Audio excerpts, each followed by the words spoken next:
Wendy Stuart Kaplan, but And I she's just gone. have to tell you one thing, okay?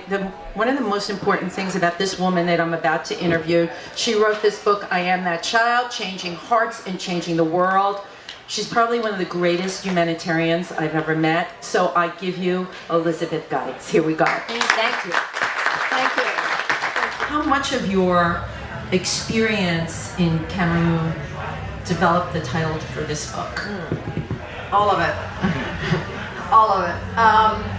While we were there, I did a lot of interviewing because I knew there was going to be so much that I couldn't remember it all. Not to mention the fact that it was emotionally overwhelming to be in a situation like this. So I took somebody just happened to say to me, why don't you take a tape recorder? That's smart. And I did. And so I recorded literally every conversation and told the people I was recording them. And also recorded my feelings when I got back to my room. So that kind of helped me sort through it. So that was basically your process, right, for writing the book. Some people Yes. journal, Yes. but you spoke into a tape recorder. I did. There was too much to journal. I tried to journal, I just couldn't get it all down. So in one of the conversations, we asked Sister Jane to tell us her story. And she started crying, and she doesn't cry very often, but she got tearful. And as she told us the story about this little boy on the street, she said, I realized I am that child. And then in another conversation, she was telling us about her birth and her family, and she was the first of 8 children, and the African customs are fascinating. And so when a couple gets married, everybody says to them something in the Bafut dialect that I can't say in that dialect, don't come back empty. In other words, we want a baby. Right. This is what we want.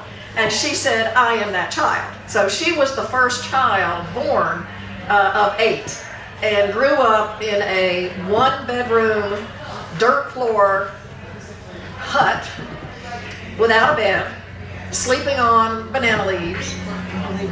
She never owned a pair of shoes until she was 16. And as she tells the story, I got them by my own sweat. She worked for them. She worked very, very hard, gave her father the money, who stole half of it, bought her a cheap pair of shoes. She wore them 3 times and they fell apart. Wow. Wow. Do you think that there's something resilient about the African spirit? Having both of us work there, and I've worked with a lot of African filmmakers, there's definitely a huge cultural difference. Yeah, their resilience is astounding. It's astounding. Just astounding. When you look at what they've gone through in their lives at such a young age with their parents dying and all these horrible, horrible things, but they don't focus on it, and they have this kind of internal joy, not happiness, joy, that I would attribute to spirituality. They have a very strong faith in God in spite of everything, and it's magnetic, and it oozes out of them. And I came back feeling kind of sad for a lot of Western society because we've lost that joy. I don't think I have to tell most of you here right now, there's not a lot of joy in America right now. Right. And something's been lost with, and I don't know what to attribute it to except that we have so many other things to get in the way of our simple faith, and they have nothing to get in the way. They don't even have their own clothes. I say in the book that there's this little boy named, I call him Frank in the book, his name is Sammy, and I thought he was a boy, but I kept seeing him in a dress. And finally I said, Sammy, are you a girl or a boy? And he goes like this, and he didn't, of course, have on any underpants, and he thought that was the funniest thing he'd ever done. But they don't care, Right. and they have no clothes of their own. So whatever fits, they put it on. The boys wear pink, the girls wear blue, they don't care. Just clothes. Boys wear dresses, if it covers them up, they cover it. I brought the little boy I sponsored, Nafi and Dika in the book, I brought him a soccer ball, and he never once thought of it as his soccer ball. And every time when I came out, everybody's playing with it. They own everything in common, nothing on their own, and they just have this kind of joy that seems to elude so many people today. that it's very striking. The difference is very, very striking. I'll read you the story of one of them. This is Mobia Dibango, did I say it correctly? Mobia Dibango. And I was very, very aware, if we just talk a bit about the craft of writing this, that I'm a white American trying to tell the story of Africans in a village whose lives in so many ways are so very, very different from mine. Very different from yours, but you're really bringing their story. The thing about writing and reading aloud like this, you're bringing their story to us. It's their story. It's not your story. It's their story. It's their story. Right. It's not mine. And so this section of it, where I tell the children's stories, are in their own words. So there's nothing filtered here. No, these are just his words. And this is how he began. We were sitting out on a dirt road one morning, and I can still see his little face, and he said, "I'm from a polygamous family." And I had to translate what he meant, polygamous. He meant polygamous. "I'm from a polygamous family," he began, eager to tell me his story. "My mother was the second wife to my father. Since my father died when I was an infant, my mother took all of her children to Douala, which is a large, large city, to live where she thought we would be all right. But life was hard there. It wasn't easy for her to take care of all of us.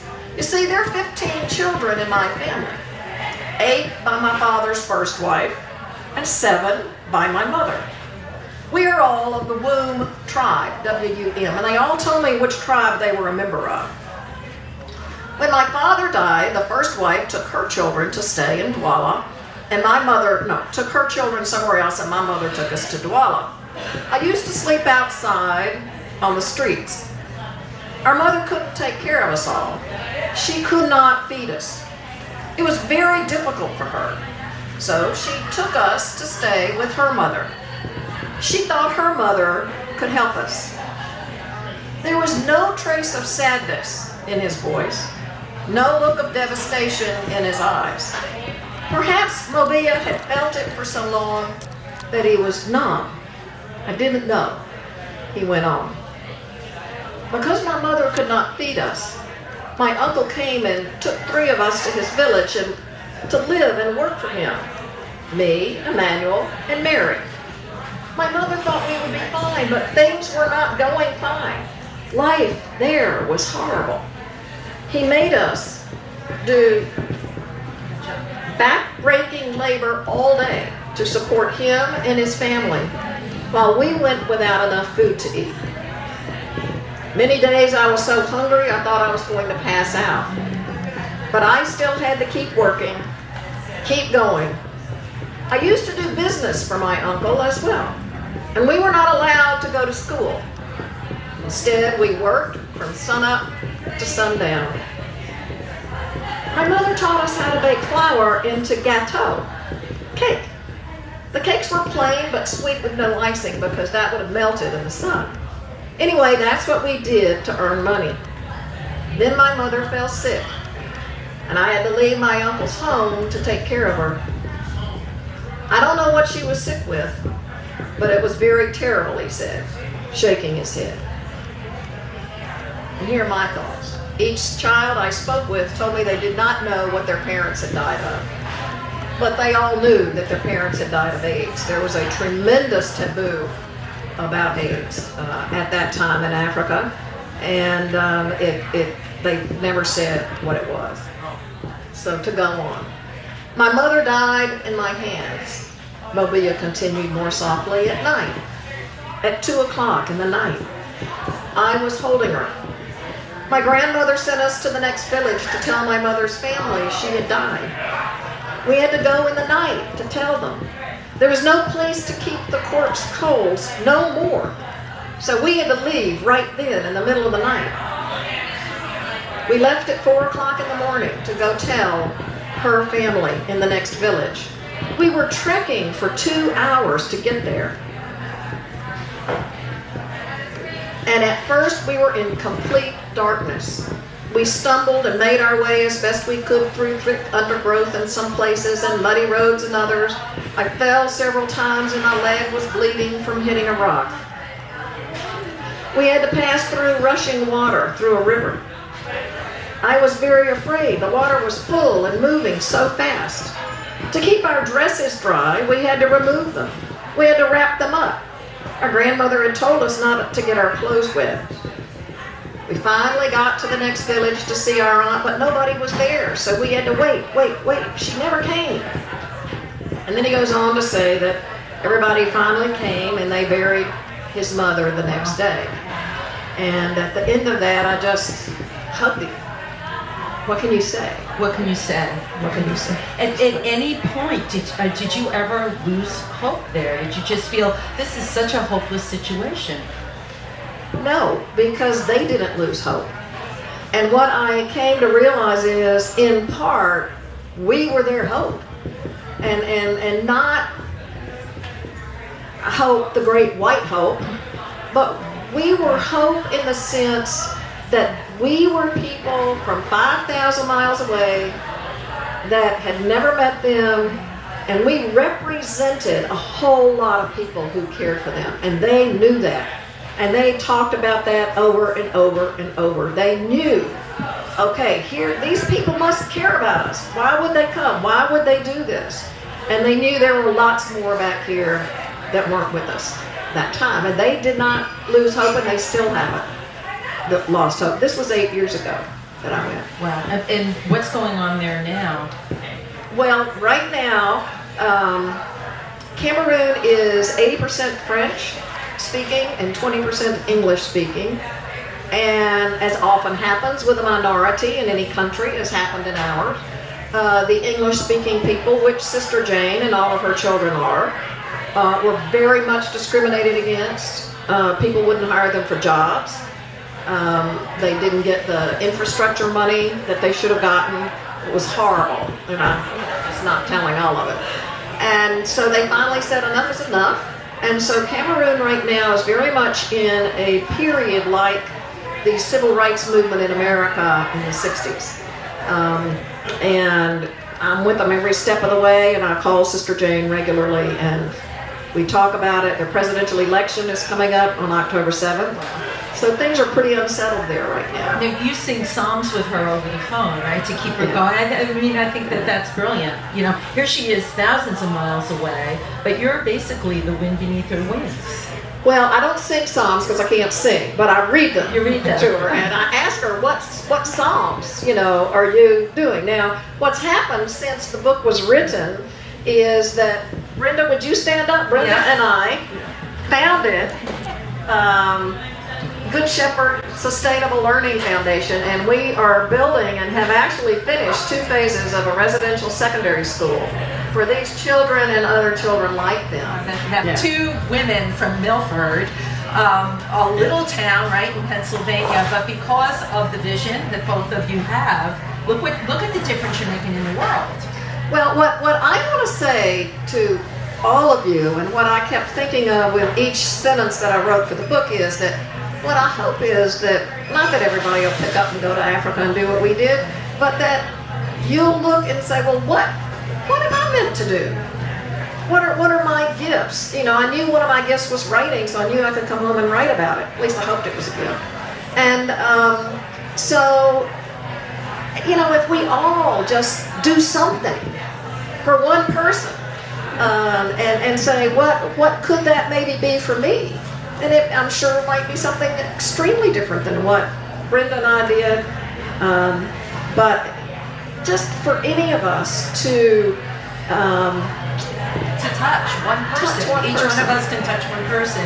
And what happens with people, I think they get so overwhelmed thinking about the big picture, especially a place like Africa. A country like Cameroon that when I was working there for 11 days, and I think I told you this, I was crying under my mosquito netting at night because I thought, I'm not going to get out of here alive. That we didn't even touch on the amount of things people can catch there. There's a mosquito that's resilient to Cameroon, which is the drug that you take. Works in every other African country. It's the malaria drug. Doesn't work there. Typhoid all over. Things that can lay, this I didn't know about, the bugs that can lay eggs under your skin. Oh, I didn't know about that. Yeah, you need to know about that. I went to a lecture after all of this, and in New York, and the guy brought down a map of places where they had elephantiasis, African sleeping sickness, and one other godforsaken thing. He brings the map down and he puts a pointer right in Cameroon. And Alan looks at me and said, I think we need to go get a blood test.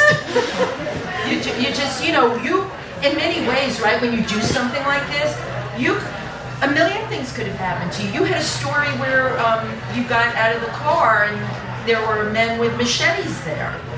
Yeah. It's not for everybody, this kind of thing.